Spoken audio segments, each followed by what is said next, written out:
So the weather turned pretty darn quick. So while it was raining and super dark and lightning, which we hardly ever get, I decided to put together my tower garden. Here's what's funny though. Now if you look, it's a beautiful day again. So here in the Pacific Northwest, people think that it rains all day, every day, and that is not true. We have these funny little pockets of sudden rain, and then it returns to sun, which is just very hilarious. But to ta-da, show you. So this is my outdoor tower garden. It is on a dolly, and if I am correct, this is a 20-gallon basin, this green basin down here. And so how this works, for those of you who didn't watch me put this together last year, there's a reservoir here, and then in there I have just a simple aquarium pump. And the way that the tower itself works, if you can see just right in here, is you can see basically the pipe that all the water comes up out of. And then I haven't put the very top base on yet, but this is basically the shower head part that sits up here, and then the water basically cascades through this and will then come back down all of here. Now the good thing about this, if you can see how the pockets kind of stick out like this, and the reason for that is all of the, here I'll come out of the sun again, all of the seedlings will sit at an angle, kind of like this actually. And so what that does is it then waters the roots, which is at the base of my hand. So all of the beautiful leaves and everything get their sun. So that is how that is going. Now over here in my mini greenhouse right now, so I have started all of these in rock wool. Now some of these are going to go in the tower garden, and some of these are going to go in the real garden. Anything that I have in dirt is obviously going to go into the garden. What I'm doing is I'm still using the rock wool, and I'm just placing it into the dirt so that it kind of has its own way of holding on to moisture. Now these are the ones that I have already potted up, which means that I've graduated them from something like this into something larger. And every time I buy something in a container, like I bought some bonnie plants a couple of years ago, if you wash these really well with dish soap and hot water, and then you let them dry, and then I dunk them in a simple bleach solution in order to kill any mold or mildew, and then I let them dry really, really well before putting them up for winter. You can use these again and again and again. So I do that. These are actually still hanging out in this because I can't decide whether or not I'm going to put these in the tower garden or not. So these down here are cabbages, cauliflower, and what is this little guy over here? Chinese cabbage. So those things are obviously going to go in the big garden. But I wanted to be able to start kind of hardening them off and bringing them outside into the weather so that they could get used to the temperature out here. And again, it's getting down to about 50 at night now. We're past our frost date. And during the day, I mean, if we're lucky, it'll get above 60, 65, but we're nowhere near actual summer temperatures.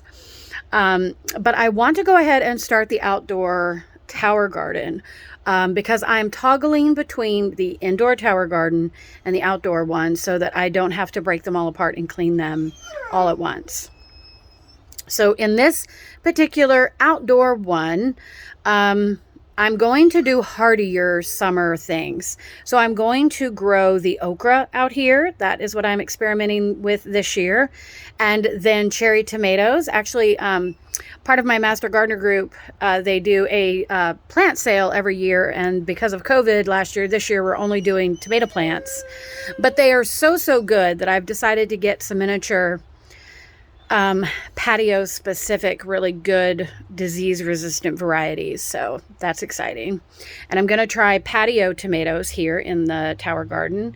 And then I will probably, because I eat so many leafy greens, do additional leafy greens here. But I'm going to try for some, something different. So I'm going to leave quite a few of the pockets open so that I can kind of see what I want to do as I go and have different things in different growing stages. So how this will go, the beautiful thing about this large basin is this white flat part, obviously leaving that aside so you can adjust the pH and add minerals and all that good stuff, is a really great base so that if you plant, I'm going to plant the cherry tomatoes in this row and in this row, the okra. I'm going to do one side tomato, one side okra, because that base will actually support those bushy type vegetables. You could do squash, you could do eggplant. I actually saw a picture of a lady who grew pumpkin out of here, and what she let it do is she basically trained it. She had this by a fence, and then she just took the vine of the pumpkin as it grew and just trailed it along the fence, and the pumpkins grew on the ground next to her tower garden. And I thought that was pretty ingenious. That's amazing. I can't do that because I think this whining dog over here would eat all the pumpkins. So we are getting started slowly but surely. So this way, I can have, let's see, so in January and all year, I've had lettuces going indoors. I'm about to, really dog. The only thing I have left in my indoor tower garden right now is a little bit of matcha, a little bit of oregano. I have 2 winter savories and 2, what is the other herb? Oh, thymes. Now those I'm actually going to pot up. I'm going to finish off eating the matcha and the arugula, and then I'm going to pot up the 2 herbs because they're going to go out into the big garden. That allows me to then about every 3 months, 3 to 4 months, you should break down your tower gardens and clean them, because the roots will grow long throughout the actual part of the tower itself. And so you can snip them as you go, but it's always really good to break them apart, give everything a really good scrub. And then when you do your next wave, then it's clean and completely ready to go. So that is awesome. So I don't want to be cleaning 2 at the same time. I mean, not that it's a big endeavor or anything, but I do use the big bathtub for that. And I don't want to endlessly have the bathtub full as I clean and dry things. So I am trying to make it so that every 2 months I'm doing one or the other. So I've put myself on a little bit of schedule, but that also allows me time to get the patio garden tower going. And have that on one timeline. Then I will, next month redo the inside tower garden. And so that'll be on its own timeline. And on the inside one, I'm going to do just straight up, oh my gosh, my brain, lettuces. And then outdoors, I'm going to do all the real hardy, really large things, the squashes, the pumpkins, the cucumbers, the cabbages, the cauliflowers, the other large tomatoes. And that way what I can do, oh, and also all my flowers and herbs, because what I like to do is rotate, so I can do warm weather gardening and then cold weather gardening.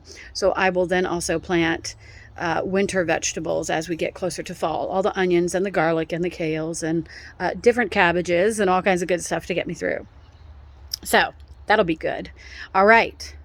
Well, I'm going to plug this in and I'm going to finish it up, but I just wanted to show you guys what I was working on. And then there you go. Hopefully this weather will stay for a little bit. All right, guys, enjoy.